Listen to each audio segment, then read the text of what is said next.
All right, we grab a stick and work on good mornings. My feet are nice and wide.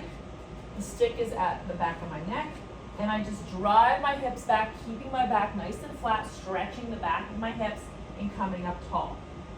So 10 of these, really stretching those hips. I'm not rounding my back.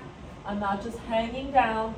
I'm keeping a nice flat back, driving my hips backwards, and then coming straight up. 10 of these. Then you want to move into your inchworm. Start at the end of my mat. I walk myself out to stretch, go into my tall plank, walk myself back into a nice deep squat, pushing my elbows out into my knees to stretch, go proud through the chest, nice and tall, and then walk yourself back out into your plank. You can go into the upward dog if you want, and then press back to downward dog and back into your squat. Again, I come out, I can look up, I can look down, and push back out and stretch, pushing my elbows into my knees to get a nice stretch, going tall through the front of my chest, squeezing my shoulder blades together. You want to do about 5 to 10 of those. Then you want to work on doing some Spidermans. So I come out here, I twist and stretch to one side, come push out, twist and stretch to the other side, to the up knee, and back out.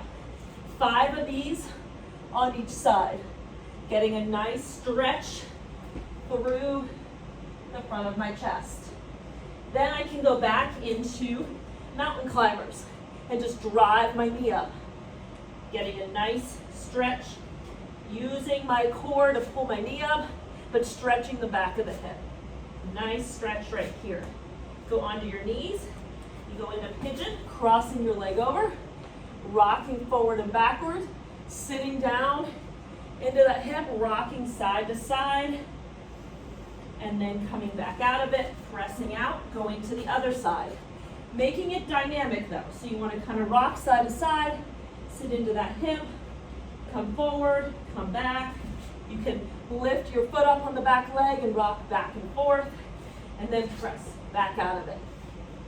Then from here, you can go into your push-up on your knees or on your feet, all the way down, all the way back up. It's better to go down, rest, and then press straight back up from there, rather than staying in this little tall position. Go all the way down, so you're getting range of motion through your entire arms, and then using your body as a plank to push off in one straight unit. You could go into a real push-up on your toes instead of a knee push-up, and go down and back up, like that. And then from there, I'd have you just work on kind of stretching, doing a nice rounded Jefferson curl, down, and Jefferson curl back up. Getting some nice segmental mobility through your spine, and then do some standing marches. I'm pulling my toes up, staying tall. You don't want to be shifting side to side. You're staying tall, keeping your pelvis level, and then marching side to side. Getting that stretch right there. Grab your stick again, get it up overhead. Nice big stretch, stretching those arms back, and back straight tall. Again, stretching back, going side to side, getting a good stretch through those arms, nice and long through those lats. Another big stretch back, another bend down, rounding, and back up, nice and tall. Repeating that about 5 to 10 each of those, and then doing it for another round.